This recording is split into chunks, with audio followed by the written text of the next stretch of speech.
बच्चों, आज हम क्लास 9th की एक फूल की चाह कविता के भावार्थ को समझेंगे। इसके कवि सिया राम शरण गुप्त जी हैं। सिया राम शरण गुप्त का जन्म झांसी के निकट चीर गांव में सन 1895 में हुआ था। राष्ट्र कवि मैथिली शरण गुप्त इनके बड़े भाई थे। मैथिली शरण को तो सभी लोग जानते हैं, ये इनके छोटे भाई थे। गुप्त जी के परिवार में ही कविता का एक लंबा दौर चला आ रहा था, अर्थात इनको कविता के संस्कार इनके परिवार से ही प्राप्त थे।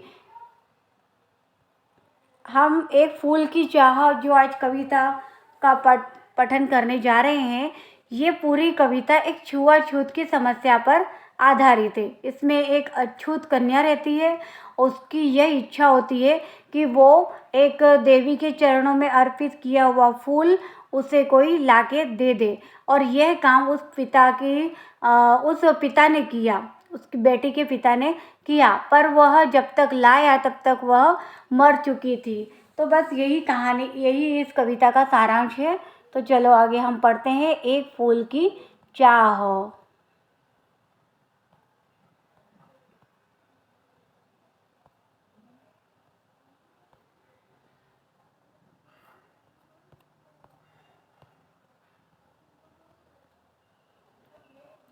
उद्वेलित कर अश्रु राशियां, हृदय चिताएं धधका कर, महामारी प्रचंड हो फैल रही थी इधर उधर। क्षीण कंठ मृत वत्साओं का, करुण रुदन दुर्दांत नितांत, भरे हुए था निज कृष्णव में हाहाकार अपार अशांत। इस कविता में गुप्त जी ये बता रहे हैं कि जब उस भाग में, उस एरिया में बहुत भयंकर महामारी फैल गई थी। जैसे अभी 2 साल पहले ही हम लोग कोरोना की महामारी से बीमार थे, कहीं बाहर नहीं जा सकते थे, तो वैसा ही वो माहौल उन्होंने इस कविता में बताया है कि उद्वेलित कर अश्रु राशियाँ, हृदय चिताएं धधका कर, महामारी प्रचंड हो फैल रही थी इधर उधर। मतलब महामारी इतनी फैल चुकी है कि हमारी हृदय में चिताएं धधक रही थी, हम बाहर कहीं जा नहीं रहे थे, चारों ओर रुदन का माहौल था। क्षीण कंठ मृत वत्साओं का मतलब जिनके घर में लोग मरे हुए हैं, उनके जो परिवार के लोग हैं, वो उनका रुदन इतना करुण था कि वो देखते नहीं बन रहा था। भरे हुए था निज कृष्णव में हाहाकार अपार अशांत, पूरे जग में अशांति थी, हाहाकार मच रहा था और सब लोग मानो रो ही रहे हो, रोने के सिवाय उनके पास कुछ न बचा हो, क्योंकि महामारी अपना रुद्र रूप ले चुकी थी। बहुत रोकता था तुकिया को, न जा खेलने को बाहर, नहीं खेलना रुकता उसका, नहीं ठहरती वह पल भर। मेरा हृदय कांप उठता था, बाहर गई निहार उसे, यही मनाता था कि बचा लूं किसी भांति इस बार उसे। इस पद्य में एक बाप की व्यथा बताई गई है कि जो माता पिता रहते हैं वो हमेशा बच्चों को खेलते हुए देखना चाहते हैं, पर ये महामारी के अवसर पर माँ बाप भी यही चाहते हैं कि बच्चे घर के अंदर ही रहे। तो जो उसकी बेटी है पिता की, उस बेटी का नाम सुखिया है। पिता अपनी बेटी को, सुखिया को, बहुत मना करता है कि अभी चारों ओर महामारी फैली हुई है तो तू बाहर मत जा खेलने, पर वो तो बच्ची है, नहीं खेलना रुकता उसका, नहीं ठहरती वह पल भर। वो बच्ची है, वो घर में कैसे रह सकती है। हमने भी अभी कोरोना में यही देखा कि हर माता पिता यही चाहते हैं कि बच्चा घर में रहे, पर बच्चे तो फिर भी बाहर निकल के खेलने जा ही पाते हैं। मेरा हृदय कांप उठता था, बाहर गई निहार उसे। जब उसे घर के बाहर जाता हुआ देखता है उसका पिता, तो वो डर जाता है और यही सोचता है कि किसी तरह से मैं उसे रोक लूं घर में। भीतर जो डर रहा छिपाए, हाय वही बाहर आया। एक दिवस सुखिया के तन को ताप तृप्त मैंने पाया। ज्वर में विहल हो बोली वह, के जानूं किस डर से डर, मुझको देवी के प्रसाद का एक फूल ही दो लाकर। अब तक जो सुखिया का पिता डर रहा था, जिस डर से वो अंदर सोच रहा था कि उसको ऐसा हो जाएगा वैसा हो जाएगा, तो वो डर जैसे उसका बाहर आ गया। उसकी बेटी जो है सुखिया, वो बीमार हो गई। उसका शरीर इतना तप रहा था जैसे तवे पे रखा हो, तो ज्वर से तप रहा था उसका वो शरीर, और वो बहुत डर चुकी थी। फिर अपने पिता को वो कहती है कि मुझे एक देवी के प्रसाद का एक फूल चाहिए। अब बेटी की ये अभिलाषा उसे पूरी करनी थी, पर वो डर भी रही थी। डरते डरते उसने अपने पिता से कहा कि मुझे एक देवी के चरणों में रखा हुआ एक फूल लाकर दो पिताजी। क्रमशः कंठ क्षीण हो आया, शिथिल हुए अवयव सारे। बैठा था नव नव उपाय की चिंता में मैं मन मारे। जान जान सका न प्रभात सजग से, हुई अलस कब दोपहरी। स्वर्ण घनों में था कब रवि डूबा, कब आई संध्या गहरी। मतलब जब उसके पिता ने सुखिया को यह उसकी अभिलाषा जानी तो वह बहुत घबरा गया था।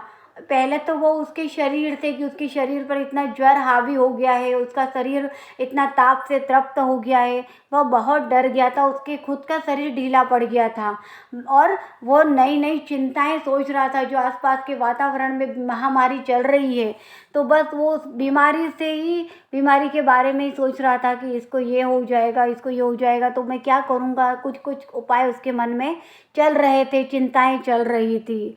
और जान सका न प्रभात सजग से, हुई अलस कब दोपहरी। उसकी ये चिंता, उसकी ये सोच से कब प्रभात से, कब सुबह से दोपहर हो गई, और स्वर्ण घनों में कब रवि डूबा, कब आई संध्या गहरी। सुबह से शाम हुई, शाम से रात हुई, कब सुबह सूरज डूब गया। उसकी चिंता में उसे पूरे दिन भर का कुछ पता ही नहीं चला। वो इतना चिंताग्रस्त हो गया था अपनी बेटी को लेकर के कि अब इसका क्या होगा, ये सोच करके वो घबरा रहा था। सभी और दिखलाई दी बस अंधकार की ही छाया। छोटी सी बच्ची को ग्रसने कितना बड़ा तिमिर आया। ऊपर विस्तृत महाकाश में जलते से अंगारों से, झुलसी सी जाती थी आंखें जगमग जगमगते तारों से। मतलब सभी और उसे अंधकार ही दिख रहा था। उसकी बेटी की तबीयत दिन दिन खराब होती जा रही थी। उसने सोचा कि इतनी छोटी सी बच्ची को यह बीमारी कैसे आ गई, ये महामारी कैसे लग गई। ऊपर विस्तृत महाकाश में, मतलब इतने बड़े आकाश में जो ये तारे हैं, आज उसे अंगारे बरसते हुए दिखलाई दे रहे हैं। क्योंकि जब सुख होता है ना, जब खुशी होती है, तो तारों का भी एक आनंद होता है, और जब दुख होता है तो ये तारे भी हमें झुलसते हुए, जो जलते हुए अंगारों की भांति प्रतीत होते हैं। उसकी आंखें झुलसती जा रही थी इन तारों में। वो कुछ सोच नहीं पा रहा था। देख रहा था जो सुस्थिर हो नहीं बैठती थी क्षण भर। हाय वही चुपचाप पड़ी थी अटल शांति सी धारण कर। सुनना वही चाहता था मैं, उसे स्वयं ही उकसा कर। एक मुझको देवी के प्रसाद का एक फूल ही दो लाकर। मतलब वो हमेशा इतनी नटखट थी, उसकी बेटी इधर उधर भागती दौड़ती रहती थी, कहीं भी एक मिनट के लिए भी वह बैठती नहीं रही थी।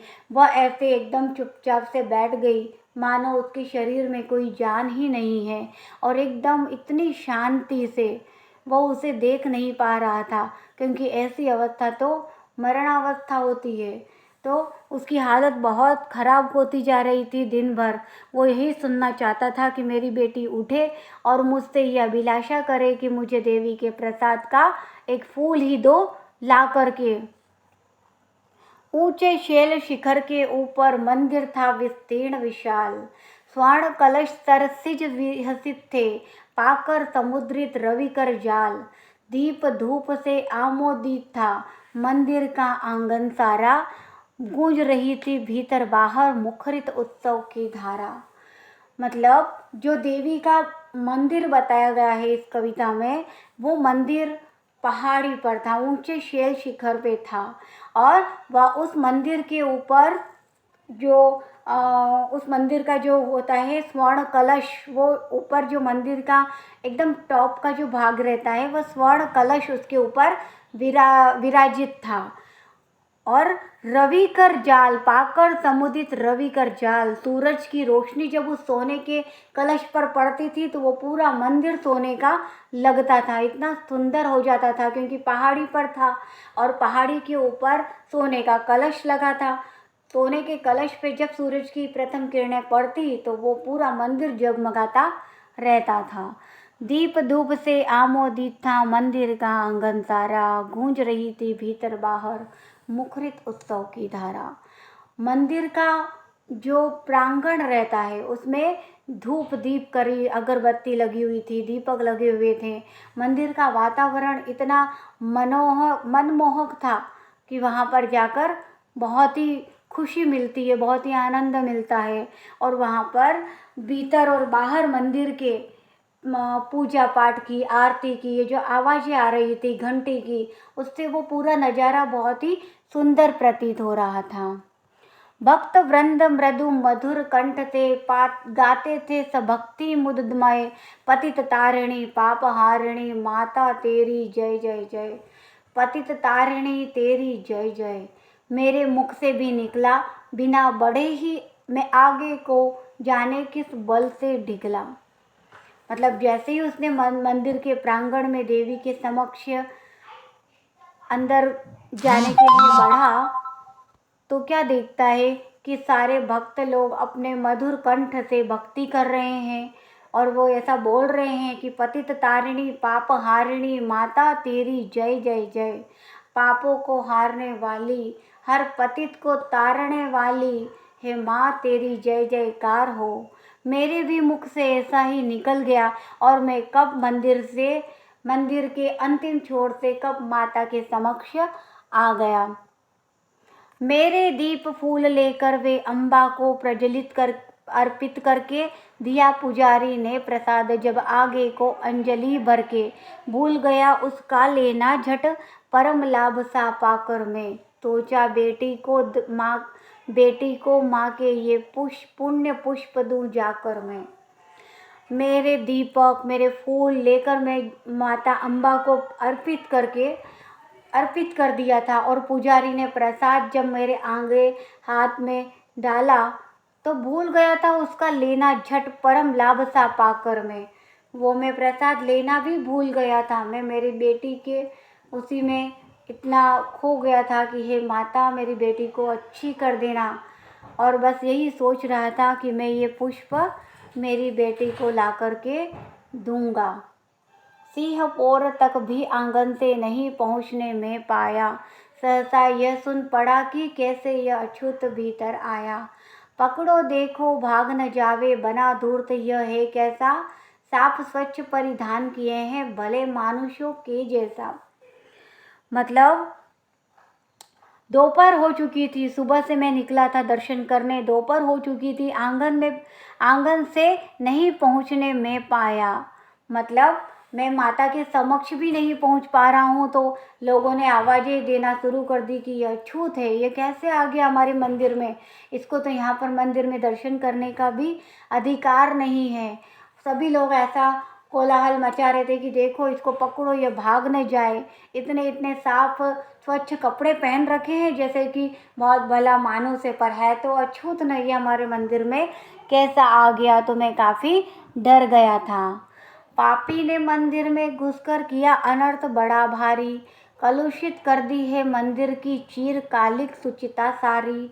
ए क्या मेरा कलुष बड़ा है देवी की गरिमा से भी, किसी बात में मैं आगे माता की महिमा के भी। तो सभी लोग उसे पापी का नाम देने लगे, बोल रहे थे कि ये पापी, ये छूत, इसने मंदिर में आकर के बहुत अनर्थ कर दिया है, हमारे इतने सालों की मंदिर की जो पवित्रता थी उसको भंग कर दिया है। तो तभी वो सुखिया के बाप के मन में यह प्रश्न उठता है कि क्या मेरा कलुष बड़ा है देवी की महिमा के आगे, कि किसी बात में माता की महिमा के आगे और भी कुछ बड़ा होता है। माता की महिमा ही तो है सबसे बड़ी, उसमें आगे तो मेरा पाप भी धुल जाएगा। माँ के भक्त हुए तुम कैसे करके यह विचार खोटा, माँ के सम्मुख ही माँ का तुम गौरव करते हो छोटा। कुछ न सुना भक्तों ने झट से घुझे घेर पकड़ लिया, मार मार मुक्के गुस्से धम से नीचे गिरा दिया। अब जो आसपास माँ के भक्त थे, तो मैं सुखिया के पिता तो यही सोच रहे थे कि तुम भक्त कैसे हो गए, तुम माँ के भक्त का अपमान करते हो तो तुम माँ के भक्त कैसे हो गए। तो यह सोचते सोचते ही उन माँ के भक्तों ने मुझे घेर कर पकड़ लिया और मुझे बहुत मारा पीटा और धम्म से नीचे गिरा दिया, और मैं उन लोगों की मार खाता ही रहा। मेरे हाथों से प्रसाद भी बिखर गया। हाँ, सबका सब, हाय अभागी बेटी, तुझ तक कैसे पहुँच सके अब यह। अब न्यायालय ले गए मुझे वे, 7 दिवस का दंड विधान मुझको हुआ था मुझसे देवी का महान अपमान। मेरे हाथों से प्रसाद भी बिखर गया था। जो मंदिर में मुझे प्रसाद मिला था, वो प्रसाद मैं अपनी बेटी को देने वाला था, वो उस मार धाड़ में मेरे से बिखर गया। तब वो पिता अब मन में यही सोच रहा था कि अब मेरी अभागी बेटी तक ये प्रसाद कैसे पहुँचेगा। और ये सब भक्त लोग मुझे न्यायालय में पकड़ करके ले गए। 7 दिवस का मुझे कारावास हुआ, जैसे कि बहुत देवी का महान अपमान हो गया हो। वो पिता यही सोच रहा था कि ये कैसा न्याय है, एक मंदिर में अछूत का जाना इतना वर्जित है, एक अछूत होना क्या इतना बड़ा पाप है कि मैं अपने देवता का दर्शन भी ना कर सकूं। मैंने स्वीकृत किया दंड, वह शीश झुकाकर चुप ही रह। उस असीम अभियोग दोष का क्या उत्तर देता, क्या कह। 7 रोज ही रहा जेल में, या कि वहाँ सदिया बीती। अविश्रांत वर्षा करके भी आंख तनिक नहीं रहती। मैंने उनका 7 दिवस का कारावास भी सहन कर लिया था। जो भी उन्होंने मेरे ऊपर अभियोग, मतलब कुछ उन्होंने मेरे ऊपर ये लगाया है, दंड लगाया है, वो भी मैंने सहन कर लिया। मैं क्या उत्तर देता, मेरे पास कुछ उत्तर था ही नहीं। कुछ गलती ही नहीं करी तो उसका मैं क्या उत्तर देता। 7 रोज जैसे तैसे मैंने जेल में गुजारे, पर वह 7 दिन ऐसे लग रहे थे जैसे सदियाँ बीत गई हो। और मेरे नैन, मेरी आंखें अश्रु बरसा ही रही थी, वो खाली नहीं हो रही थी, इतनी रो रही थी मेरी आंखें। दंड भोग कर जब मैं छूटा, पैर न उड़ते थे घर को। पीछे खेल रहा था कोई भय जर्जर तनु पंजर को। पहले की सी लेने मुझको नहीं दौड़कर आई वह, उलझी हुई खेल में ही हाँ अब की दीन दिखाई वह।